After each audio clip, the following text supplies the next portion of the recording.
Subscribe कर TikTok music channel के आ घंटी के निशान के जरूर दबाओ। हमरा सब वीडियो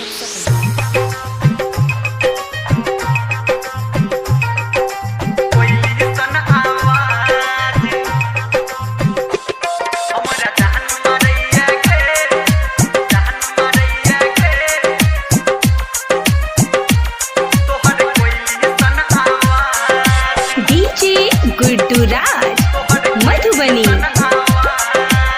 माँ गायत्री रिकॉर्डिंग स्टूडियो। सुन सुन के दीवानी हमर प्रेम कहानी, हमर प्रेम कहानी, हमर प्रेम कहानी। हाँ सुन सुन के दीवानी हमर प्रेम कहानी। ढेर दिना से रखने छी हम मन में एकटा राज। हमारा जान मारैया गे तोहर कोयली सन आवाज। हमारा जान मारैया गे तोहर कोयली सन आवाज।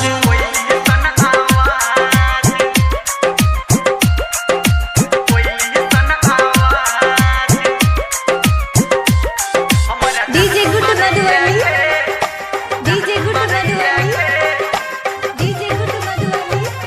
तोहर कोयली सन आवाज, तोहर कोयली सन आवाज, कोयली सन आवाज। जब उड़ा के ओढ़नी जनता कह छै हमरा दिल में लागे तू झाँकै छै।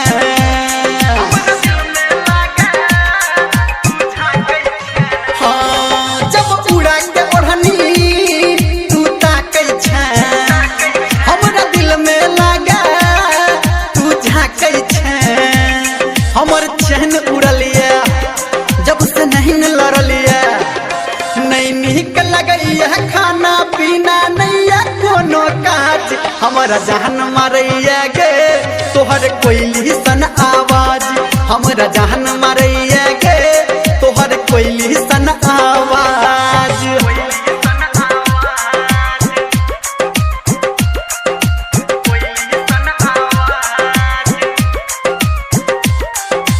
DJ Guddu Madhubani, DJ Guddu Madhubani. अभी आप सुन रहे हैं सावरिया म्यूजिक।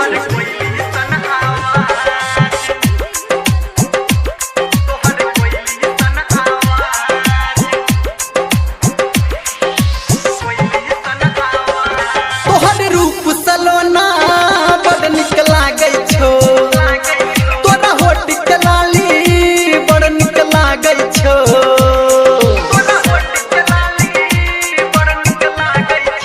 हाँ तोहर रूप सलोना बड़ निक लागै छौ। तोरा होठ के लाली बड़ ठीक लागै छौ। धर्मेंद्र कहै छौ, संजय गौतम कहै छौ, हम छी सरगम तोहर रानी तू छ हमर साज। हमरा जान मारैया गे तोहर कोयली सन आवाज।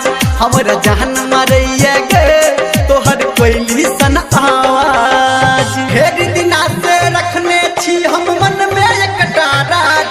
हमरा जान मारैया गे तोहर कोयली सन आवाज। हमरा जान मारैया